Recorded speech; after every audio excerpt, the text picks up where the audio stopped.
sommes toujours dans cette série, entre guillemets, où nous sommes en chemin entre Pâques et la Pentecôte. Donc la Pentecôte, c'est très bientôt. Et on va s'arrêter sur un moment crucial de ces entre-deux que nous trouvons dans l'évangile de Matthieu, au chapitre 28 et verset 18. Nous lirons jusqu'au verset 20. Nous lisons ceci. Alors Jésus s'approcha d'eux, donc des disciples, et leur parla ainsi. « J'ai reçu tout pouvoir dans le ciel et sur la terre. Allez donc dans le monde entier. Faites des disciples parmi tous les peuples. Baptisez-les au nom du Père, du Fils et du Saint-Esprit. Et enseignez-leur à obéir à tout ce que je vous ai prescrit. Et voici, je suis moi-même avec vous tous les jours jusqu'à la fin du monde. Amen. » Ce sont les dernières paroles que le Seigneur a prononcées avant de monter au ciel. Et nous les retrouvons, elles sont tellement importantes, nous les trouvons dans les 4 évangiles, mais également dans les Actes des Apôtres avec quelques nuances légères. Pour vous dire l'importance du commandement que nous avons devant nous ce matin. Certains l'ont appelé la grande mission de l'Église, comme un mandat universel donné à l'Église. En fin de compte, c'est l'application de la promesse que Dieu a pu faire à un moment donné à Abraham quand il a dit « Toutes les familles de la terre seraient bénies en toi, en ta postérité. » Et il disait cela parce que de la postérité d'Abraham allait naître le Messie, allait naître le Sauveur, Jésus-Christ. Le commandement qui est donné ici n'est pas un commandement à faire des convertis. Le commandement qui est donné ici n'est pas un commandement à faire des chrétiens. Le commandement qui est donné ici est un commandement à faire des disciples. Nous n'allons pas aujourd'hui nous poser la question comment aller dans le monde entier pour faire des disciples parmi les nations, mais nous allons nous poser cette question, sommes-nous nous-mêmes un disciple? Avec ce titre de prédication, avec un point d'exclamation et d'interrogation, tous disciples. Car seuls des disciples peuvent faire d'autres disciples. Car seule une église de disciples peut impacter réellement notre monde. Alors on va se poser la première question qui s'impose. Qu'est-ce un disciple?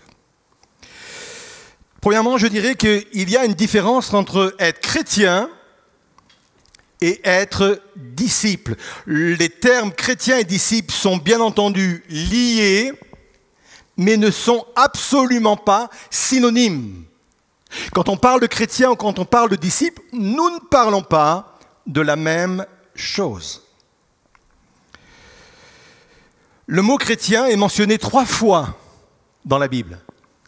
Le mot disciple, uniquement dans le Nouveau Testament, est cité presque 300 fois, 294 pour être plus exact. Ce terme chrétien apparaît pour la première fois dans le livre des Actes. Acte 11, verset 26, il est dit ceci, c'est à Antioche que pour la première fois, les disciples furent appelés chrétiens. Et la plupart des chercheurs sont d'accord pour dire que ce ne sont pas les croyants eux-mêmes qui sont appelés chrétiens, mais c'est un qualificatif qui est venu de personnes extérieures à la foi. Le terme chrétien signifie partisan de Christ, adepte de Christ. Et les gens de l'extérieur l'utilisaient dans un sens péjoratif, dans un sens de dérision. On se moquait d'eux en parlant d'eux, on disait « Ah, les adeptes du Christ, les partisans du Christ ». Malgré cela, les croyants ont décidé de porter dignement ce nom. Ils l'ont utilisé eux-mêmes comme un honneur de se faire traiter de partisans du Christ. 1 Pierre 4, verset 16, il est dit ceci, « Mais si c'est comme chrétien qu'il souffre, qu'il n'en éprouve aucune honte, qu'il fasse au contraire honneur à Dieu en se montrant digne de ce nom. » J'aime l'attitude des premiers chrétiens. Ils ne sont pas dans la victimisation. « Ah, pauvre de nous, on se moque de nous, on nous... » Non, pas du tout. Je pense qu'on a tous des causes à défendre, mais ne les défendons pas en rentrant dans la victimisation. Et les chrétiens sont comme ça, les premiers chrétiens, ils l'ont accepté. Alors je n'ai rien contre le nom de chrétien, je pense qu'il faut le porter fièrement, il faut le porter dignement. Mais le mot chrétien n'a pas la profondeur du mot disciple. En d'autres termes, faisons-nous appeler chrétiens, c'est plus simple pour tout le monde, mais dans notre essence, dans notre nature, dans notre substance, soyons des disciples. Le mot disciple vient d'un mot grec qui veut dire étudiant, apprenti, apprenant, élève. Et Jésus, quand il est venu sur la terre, il a choisi 12 disciples et en le faisant, il n'a fait que reproduire ce qui se faisait à l'époque. Les rabbins s'entouraient de disciples, d'élèves, d'apprenants. Les penseurs de l'époque faisaient la même chose. Les philosophes de l'époque faisaient la même chose. Du temps de Jésus, il y avait des disciples d'Aristote. Et Aristote avait vécu 300 ans avant et lui-même était disciple de Platon. Et ces gens-là, Platon, Aristote, fonctionnaient comme cela, avaient établi des disciples. Et c'était tellement fort, tellement puissant que du temps de Jésus, les disciples d'Aristote étaient aussi puissants. Certains disent que Aristote est l'un des penseurs les plus influents que le monde occidental ait connu. Tout cela parce qu'il a été disciple de quelqu'un et lui-même a formé d'autres disciples.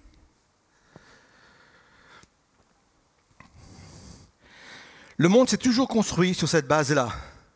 Des mentors qui s'engageaient à former des hommes et des femmes que l'on appelait des disciples. Jésus n'a fait que reproduire ce modèle et en quittant la terre pour rejoindre le ciel, il nous dit, voilà le modèle. Faites des nations, non point des convertis, non point des chrétiens, mais des disciples. Une église remplie de disciples, c'est une église qui va impacter le monde. Une église remplie de disciples est une église qui va, sans aucun problème, répondre à cet appel, à cette mission extraordinaire que d'aller dans le monde entier pour faire des disciples. Alors on ne va pas voir dans son entier ce qu'est un disciple. Je pense qu'il faudrait plusieurs prédications, il faudrait plusieurs dimanches pour cela, mais nous allons voir ce matin simplement les deux piliers, je vais dire les piliers principaux qui font de nous un disciple. Le premier pilier, c'est un engagement total. Le second pilier, c'est une soumission totale. Oui, ça pique un peu les oreilles quand on entend parler d'engagement total et de soumission totale. Mais restez là, je vais demander à l'accueil de fermer les portes. On y va, on va plus loin. Un engagement total. Luc 14, 27. Celui qui ne porte pas sa croix et qui ne me suit pas, ne peut être mon disciple. Jésus n'a jamais fait de mystère. Il a toujours dit que pour être disciple, il fallait s'engager totalement. Les premiers disciples que Jésus a choisis à plusieurs reprises, il est dit d'eux qu'ils laissèrent tout et le suivirent. Engagement total. Luc 9, verset 62, le contexte, c'est toujours comment devenir disciple. Le verset juste d'avant, 61, parle de cela. Verset 62, il est dit, Jésus lui répondit, celui qui regarde derrière lui au moment où il se met à labourer avec sa charrue, n'est pas prêt pour le royaume de Dieu. Je ne peux pas m'engager à moitié, je ne peux pas m'engager à aller de l'avant, à être disciple de Jésus-Christ, à suivre Jésus-Christ et en même temps avoir un regard en arrière en regrettant presque de devoir quitter certaines choses. Jésus est en train de dire au travers de cette parole, je réclame de mes disciples un engagement total. C'est ce qu'exigeaient les grands penseurs de l'époque par rapport à leurs disciples. On trouve normal quand il est question d'eux, mais pour Dieu, on prend cela pour de l'extrémisme. On trouve normal que des personnes s'engagent totalement pour l'écologie, le féminisme, contre la pauvreté. Et je ne suis pas en train de faire un jugement de valeur par rapport à toutes ces causes à défendre. Je dis simplement que pour de telles causes, on trouve normal qu'il y ait des gens qui aient consacré toute leur vie pour cela. Et pour notre cause à nous, ce serait de l'extrémisme.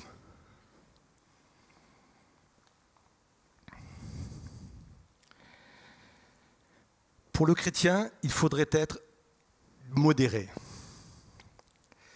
C'est la stratégie de Pharaon. Vous savez, Pharaon, Moïse est allé le voir et il avait un message de la part de l'Éternel à lui adresser. Et le message était clair, il était le suivant. « Laisse aller mon peuple pour qu'il me serve. » Et le Pharaon va refuser dans un premier temps. Mais Moïse, envoyé à plusieurs reprises par Dieu, persévère dans sa requête et déterminé, puisqu'il les retourne à 7 reprises. À 7 reprises, il vient porter à Pharaon le message de l'Éternel. « Laisse aller mon peuple pour qu'il me serve. »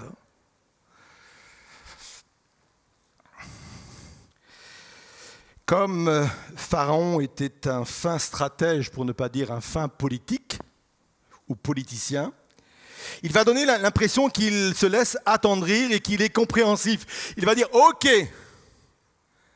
mais n'allez pas trop loin. Et surtout, vous laissez les enfants, les femmes, les vieillards ici, et vous les hommes, vous allez seuls servir dans le désert l'Éternel. » Et la réponse de Moïse, elle est claire, c'est non. Nous partons définitivement. Nous allons aussi loin que possible et avec tout le monde. Et Pharaon, c'est à l'image de cet esprit un peu de ce monde. Oui, d'accord. Je comprends que vous ayez un Dieu, je comprends que vous puissiez le servir, mais n'allez pas trop loin. Ce n'est pas la peine d'être trop extrémisme dans ce domaine-là. Surtout, restez des gens modérés.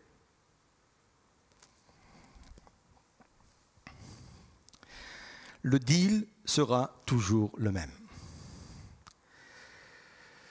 Si c'est un engagement total, parce qu'il y a dans cet engagement total un amour exclusif.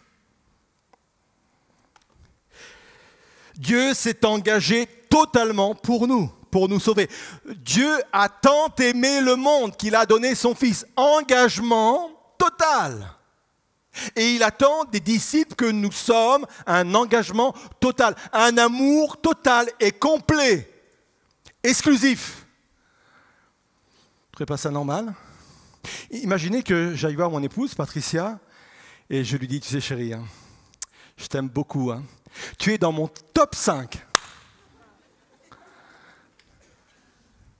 Elle ne va pas dire « Ah, c'est gentil chérie, franchement ça me touche que je suis dans ton top 5 ». Le mariage réclame un engagement exclusif, un amour exclusif. Dieu a manifesté un amour exclusif, total, complet, jusqu'au bout.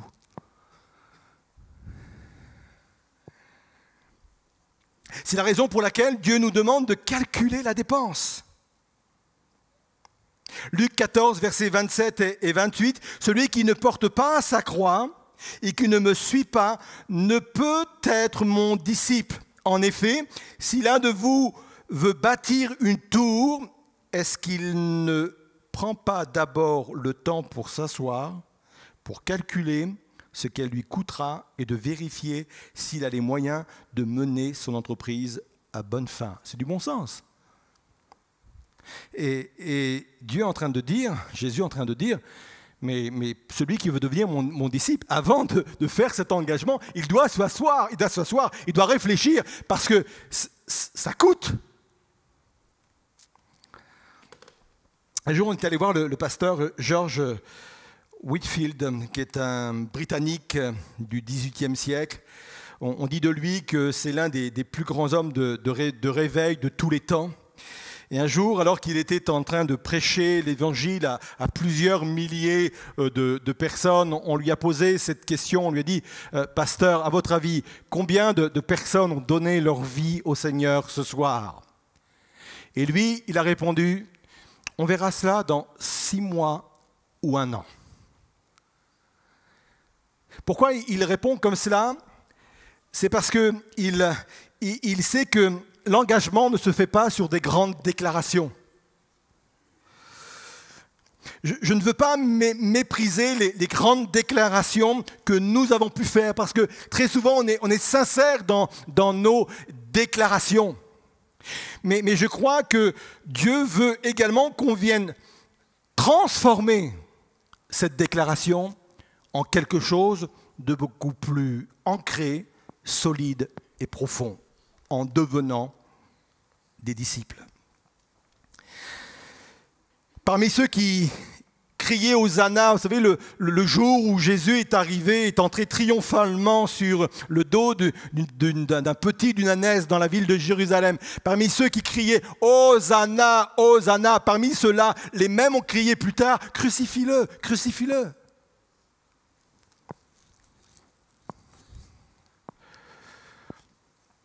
Il est même dit que tous l'abandonnèrent. Il est même dit que ce ne sont pas ceux qui disent « Seigneur, Seigneur », mais ceux qui font la volonté. Alors oui, on doit s'asseoir quand on s'engage à devenir disciple et on doit calculer la dépense. Mais j'aime le contexte du verset que nous venons de lire.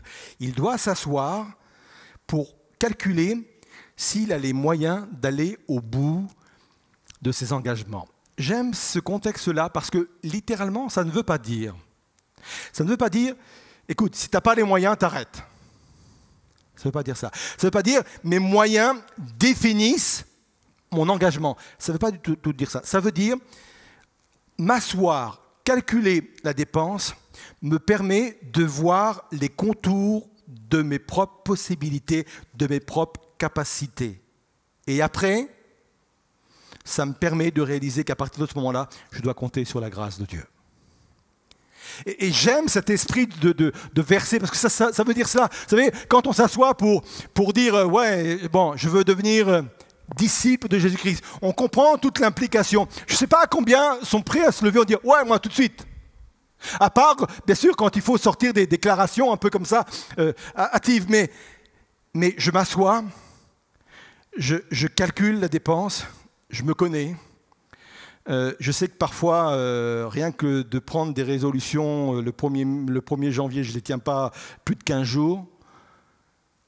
Alors je me dis, Seigneur, je prends cette résolution, je prends cet engagement, mais ta grâce, Seigneur. J'ai besoin de ta grâce, Seigneur Jésus. Et voyez-vous, la grâce n'est jamais très loin de celui qui veut s'engager. La grâce n'est jamais très loin de celui qui veut devenir disciple. Premier pilier, un engagement total.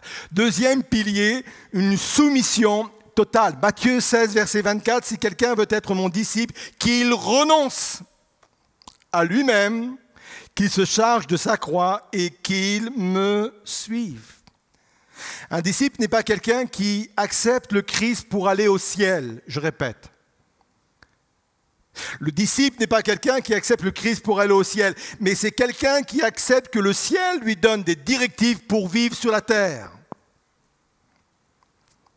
C'est quelqu'un qui se soumet aux directives du ciel et qui veut entendre du ciel comment se comporter sur la terre.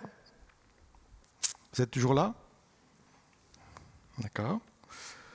Ça, on ne pouvait pas sortir alors. C'est quelqu'un qui est constamment soumis à Dieu dans sa prise de décision. Je parle bien sûr de prise de décision essentielle. Dieu n'a que faire du vêtement que je vais mettre aujourd'hui. Je parle de prise de décision essentielle. Être disciple, c'est suivre Jésus, même s'il prend un chemin que je n'aurais jamais pris. Pourquoi? C'est l'un des piliers essentiels d'un disciple. Pourquoi est-ce si important de vivre avec cette soumission? Écoutez bien ceci. C'est la seule façon de posséder la véritable autorité. C'est la seule façon de posséder la puissance et le pouvoir. Je m'appuie sur Matthieu 28, verset 18, donc notre texte initial, celui qui nous a servi à commencer ce message. Il est dit ceci: alors Jésus s'approcha d'eux et leur parla ainsi: j'ai reçu tout pouvoir dans le ciel et sur la terre. Et après il donne ce commandement: allez dans le monde entier. Le mot pouvoir ici est un mot qui parle d'un pouvoir qui a été transmis par délégation. Non seulement il a été transmis par délégation, mais ce type de pouvoir se délègue aussi à son tour. Jésus l'avait reçu de son Père, c'est ce qu'il dit dans ce verset, parce qu'il lui était soumis. Jésus, sur terre, est resté soumis à son Père. D'ailleurs, il le dit: le Père est plus grand que moi. Je ne fais rien à part ce que le Père me dit de faire. Je ne dis rien à part ce que le Père me dit de dire.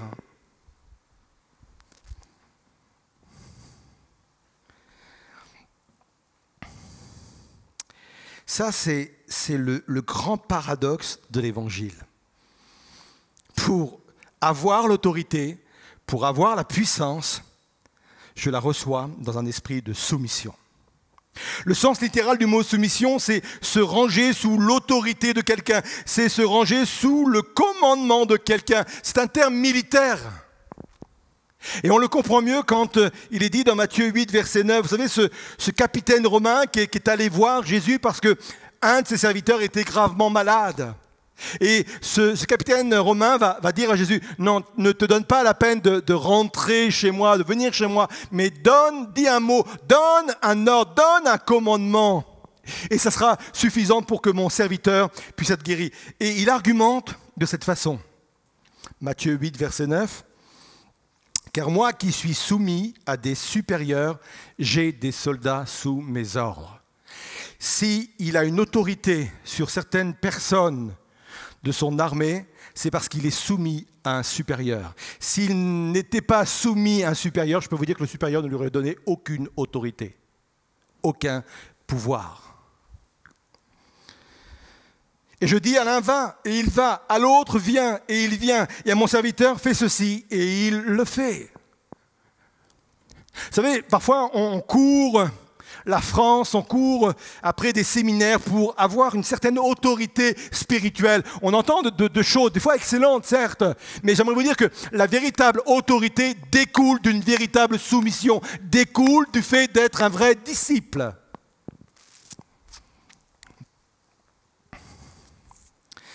C'est ce que Jacques va dire dans son épître, au chapitre 4, verset 7. « Soumettez-vous donc à Dieu. Et puisque je me soumets à Dieu, je vais recevoir une véritable autorité face à l'adversaire de mon âme, face au monde des ténèbres.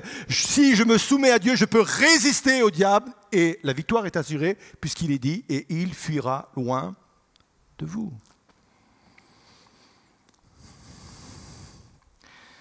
Acte 5, 32, ça concerne le Saint-Esprit.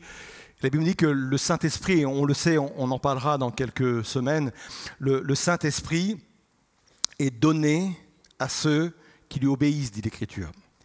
Et le Saint-Esprit, c'est ce qui nous permet d'avoir une puissance, c'est une puissance qui nous est communiquée. Jésus va dire: vous recevrez une puissance, mais la puissance du Saint-Esprit est donnée à ceux qui obéissent, à ceux qui se soumettent.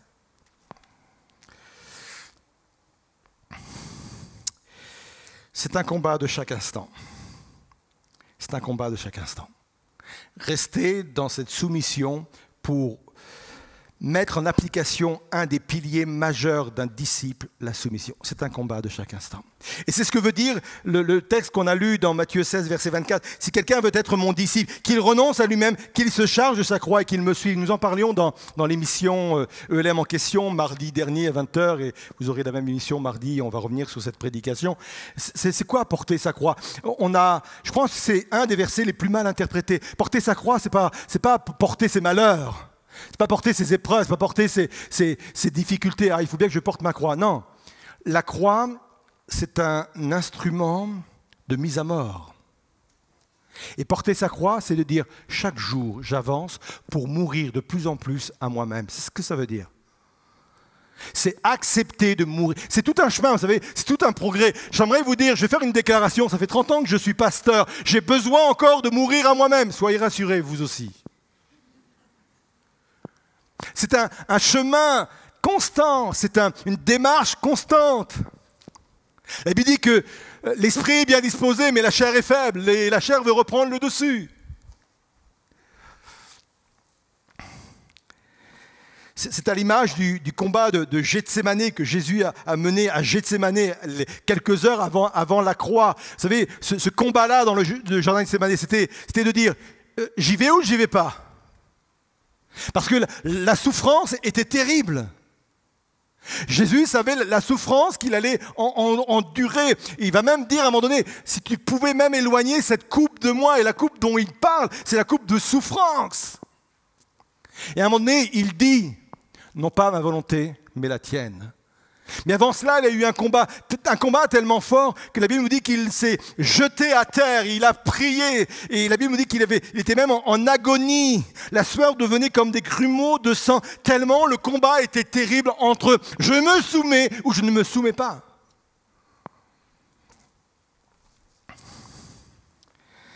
C'est un combat journalier. C'est pour ça que dans la prière dite du Notre Père, Seigneur Jésus va dire, si voilà comment vous devez prier. Notre Père qui est aux cieux, vous connaissez cela. Et à un moment donné, il est dit que ton règne vienne. Chaque jour, il faut dire que ton règne vienne en moi, Seigneur. Plus encore. De plus en plus en moi. Ah, je peux vous dire que c'est un réel bonheur de rentrer dans la présence de Dieu et de se dire, il va falloir que je bataille encore avec moi-même. Et Seigneur, aujourd'hui, plus de soumission qu'hier encore. Et je veux remporter ta victoire. Alors je vais conclure, parce que je sens que vous êtes arrivés au maximum de ce que vous pouvez entendre sur le sujet. C'est tellement important. Alors oui, vous n'êtes pas à l'habitude de m'entendre dans un message aussi radical. Mais la foi demande d'être radicale parfois. Et l'engagement comme cela nous demande vraiment de nous jeter en avant, de dire oui, je veux tout à nouveau m'engager pour toi afin de devenir non seulement un chrétien. J'ai aucun problème qu'on m'appelle chrétien et c'est mieux peut-être dans l'image qu'on peut avoir des chrétiens dans le monde. Même pas un converti, mais un disciple, Seigneur. Je veux être un disciple. Je voudrais vous inviter à vous lever à votre place et je voudrais qu'on puisse vivre ce moment qui va suivre avec le chant qui va être interprété, soit peut-être un moment de renouvellement de notre engagement pour Christ. Vous savez, je le disais à l'instant, c'est un combat de chaque jour où il faut laisser de plus en plus de terrain chaque jour à Dieu. Et ce terrain, parfois, on le perd et parfois on le gagne. Et c'est toujours comme cela, je gagne du terrain, j'en perds. Un pas en avant ou deux pas en avant, en arrière, et on sait comment ça se passe. J'ai besoin tout à nouveau, peut-être ce matin, de renouveler mon engagement pour le Seigneur. Et pour ceux qui seraient dans la crainte, en ayant cette impression de perdre beaucoup, j'aimerais vous dire qu'on a tout à gagner. Parce que quand je donne tout à Dieu, il donne son meilleur, il me donne le meilleur de lui-même. Je le répète, quand je donne tout à Dieu, Dieu me donne le meilleur de lui-même. Et ça, c'était extraordinaire. C'est extraordinaire. Alors on va chanter ce chant qui dit, la croix devant moi. Vous savez ce que c'est maintenant la croix? C'est de mourir un peu plus à moi-même. Le monde derrière moi. Ça ne veut pas dire qu'il faut s'extraire du monde. Il est question ici de la mentalité, de l'état d'esprit qui nous éloigne de Dieu. Il n'est pas question d'abandonner ses amis, à moins que ce soit des amis toxiques. Il n'est pas question d'abandonner sa famille, il n'est pas question de tout cela. Mais je prends ma décision de dire, oui, la croix, Christ, disciple. Parce que je veux être un homme, une femme qui impacte ce monde. Je veux être une église qui impacte ce monde. Oui, je veux et nous voulons faire de ces nations des disciples, en les baptisant au nom du Père, du Fils et du Saint-Esprit, comme vient de le dire la parole de Dieu. Alors vous voulez bien avec moi, dans un esprit d'engagement plus que jamais renouvelé. Oui Seigneur, je m'engage pour toi. On chante ce chant. Christ est tout pour moi, il est ma récompense. Car il n'y a rien dans ce monde qui puisse me satisfaire. Même dans l'épreuve, mon âme chante, oui pour toujours, il m'a sauvé. Christ seul me suffit. Christ seul me suffit. Tout ce dont j'ai besoin est en toi. Tout ce dont j'ai besoin. Christ est mon Seigneur, la joie de mon salut. Et cet espoir est sans fin, le ciel est ma demeure.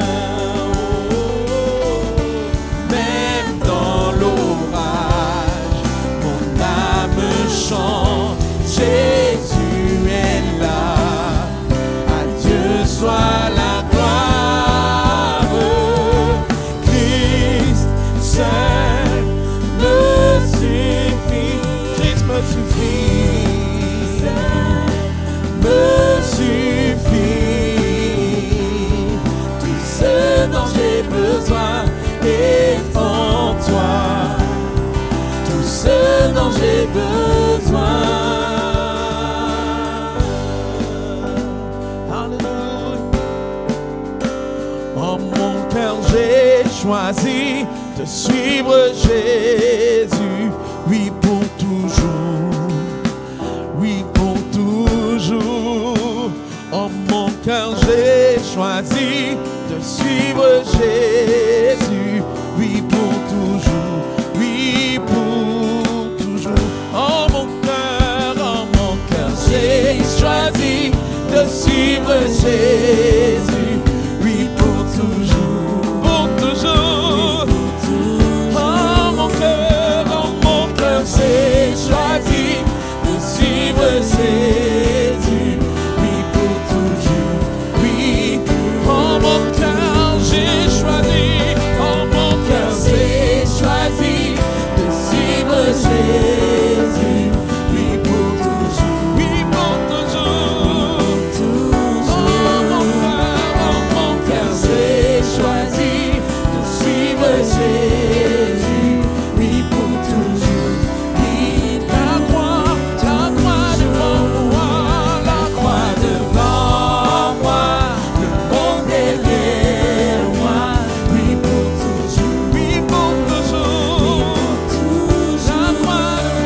La croix devant moi, le monde derrière moi, oui pour toujours, oui pour toujours. Christ me suffit. Christ seul me suffit. Christ seul me suffit. Tout ce dont j'ai besoin est en toi. Tout ce dont j'ai besoin, Christ me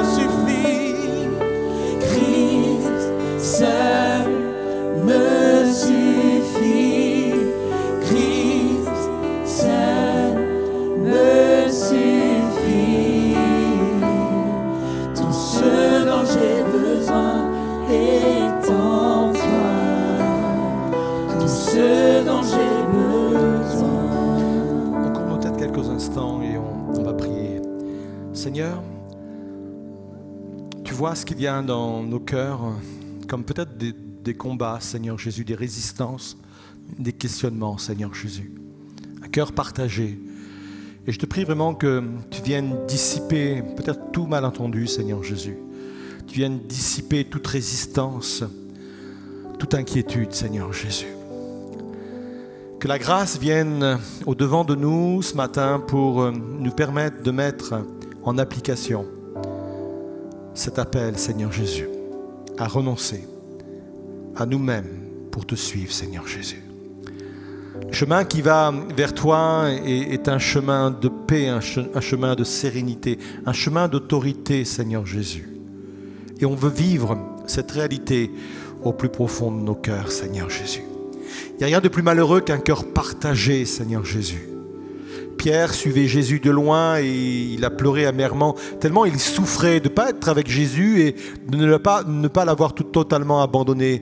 Il le suivait de loin, Seigneur Jésus. Ce sont des positionnements qui nous mettent dans la souffrance.